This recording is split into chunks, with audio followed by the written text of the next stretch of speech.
Taifa, kwenye sera yetu ya Chama cha Mapinduzi inasema akina mama watajifungua bure, lakini hii sio kweli. Ukienda kwenye zahanati zetu za serikali, wakina mama wanatozwa mpaka Laki3 kujifungua, mpaka Laki3. Na juzi ulimsikia mkuu wa mkoa wa Dar es Salaam alichokiongea, nisingependa kukirudia. Sasa ninachokuomba Mheshimiwa Wasira, kwa sababu wewe ndi chama hiki ni chako, utuambie, je, akina mama kujifungua ni bure au hiyo sera basi tuiondoe kwenye halmashauri kuu ya taifa CCM, ili sisi wabunge tusionekane waongo. Tunawaambia wakina mama nendeni hospitali mtajifungua bure, lakini wakienda kule wanatozwa, wanaambiwa mpaka wanunue nyuzi na gloves, kila kitu wanunue. Ni lile la kusema wakina mama wanalipa mpaka shilingi Laki3 kujifungua. Hiyo ni kweli au ni hadithi? Ni kweli. Sasa nilikuwa nimemuita mkurugenzi, njoo hapa mkurugenzi, ili watu wa Mlowo kuone. Sasa mkurugenzi ninampa anijibie, hebu nijibie, inakuwaje?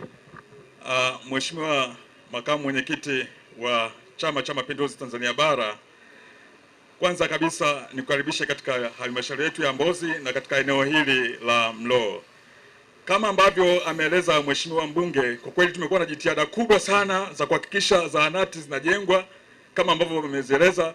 Katika eneo hili tumekuwa na zahanati za kutosha na huduma zinaendelea kutolewa. Ni kweli kwamba kulikuwa kuna changamoto kama hiyo kwa baadhi ya maeneo, lakini Mheshimiwa DC kupitia ziara zake alishatoa maelekezo maalum kuhakikisha kwamba swala hilo linakoma. Na sisi kupitia ofisi yetu mkurugenzi, kwa kupitia mganga mkuu wa wilaya, tumeendelea kulisimamia na tuhakikisha kwamba swala hili kwa kweli haliendelei katika maeneo popote katika wilaya yetu ya Mbozi. Asante sana Mheshimiwa Makamu Mwenyekiti.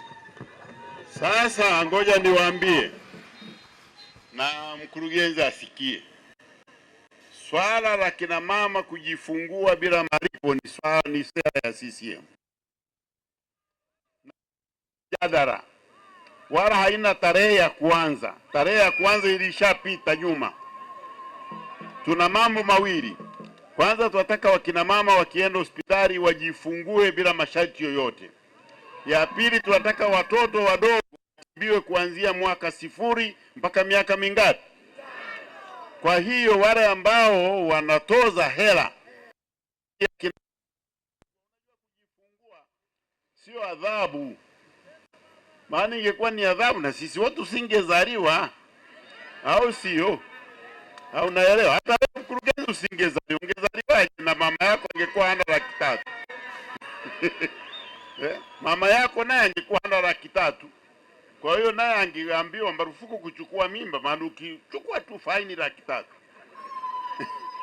Kwa hiyo nataka kuambia leo, kwa sababu jambo hili ni sera ya CCM, tunaiagiza uongozi wa mkoa wa Songwe kila mahali, na tunaiachia mwenyekiti wa mkoa na kamati